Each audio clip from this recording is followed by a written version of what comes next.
Welcome back. In the previous step, we were introduced to the while loop. In this step, let's look at a couple of exercises using the while loop. Let's think about a problem. Print squares up to a limit. So I'll be given a limit. So I'll be given a number. So here it's 30.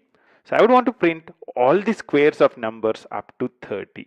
So 1, 2 square is 4, it's still less than 30. 3 square is 9, 4 square is 16, 5 square is 25. So that's cool. But 6 square 36. So it exceeds 30, so it will not be printed. So we would want to print all the squares up to the limit as well as the cubes up to the limit. For the cubes, the output would be 1, 8, 37 if 30 is the parameter which is passed in, because 4 cube is 4, 4, 4, 4 into 4 is 16, 16 4 is 64, which is greater than 30. So only 3 things would be printed, 1, 8 and 27. So you can write functions of this kind as an exercise, and at the end of this we will discuss when we can use a while and when we can use a for loop. Let's get started with the exercise now. I'll create a new file, new Python file, and I would want to call this while exercises and say OK. Now over here what we want to do is this. So let's comment the whole thing out, Control/, Command/. So what we want to do is create a function called print squares up to limit. So let's copy the name, and this would accept a limit as the parameter. Now what I would want to do is up to 30 I would want to print all the squares. The way we can do that is by using a while. While condition is the syntax colon, and you can write what you want to do. Let's say I would want to print I or print something. What is the condition? While something is less than limit, right? So while something is less than limit, I would want to do some printing. Let's see what that something is right now. So I would want to start with numbers and find out their squares. So let's start with I is equal to 1, and I would say square of I into I, while I into I is less than limit. So while this is less than limit, I would want to print the value of I. We missed a semicolon, sorry, we missed a colon here. And let's now try to execute. What would happen? Actually, we should print the square, so I'll print I square I. Let's call this print squares up to limit 30, right? That's what we wanted to do. Let's run it.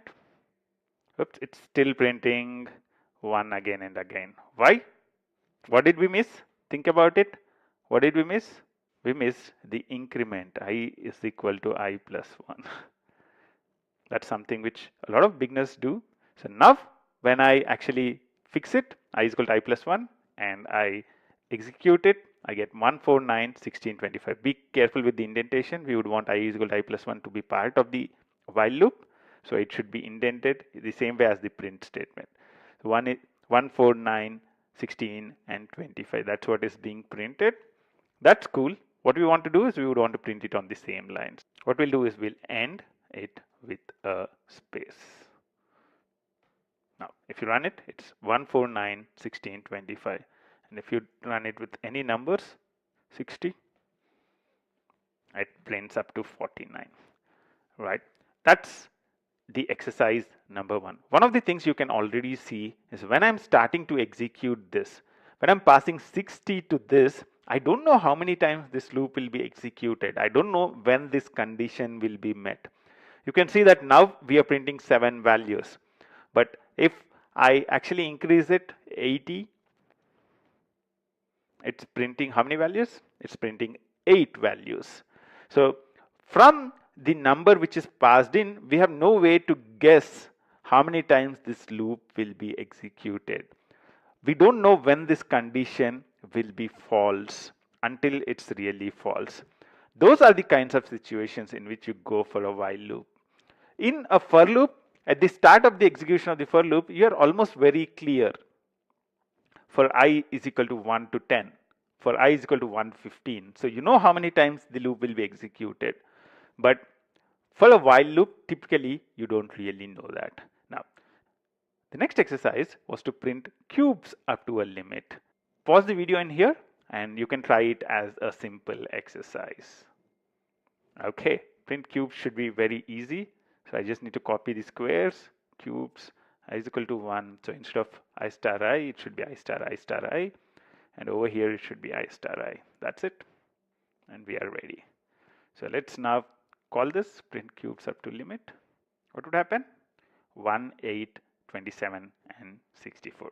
This should be a very easy thing to do. All that we needed to change was instead of I star I, 2 places we replaced it with I star I star I. In this video, we looked at a couple of exercises with while loop. I'll see you in the next video where we'll look at another interesting exercise. Until then, bye-bye.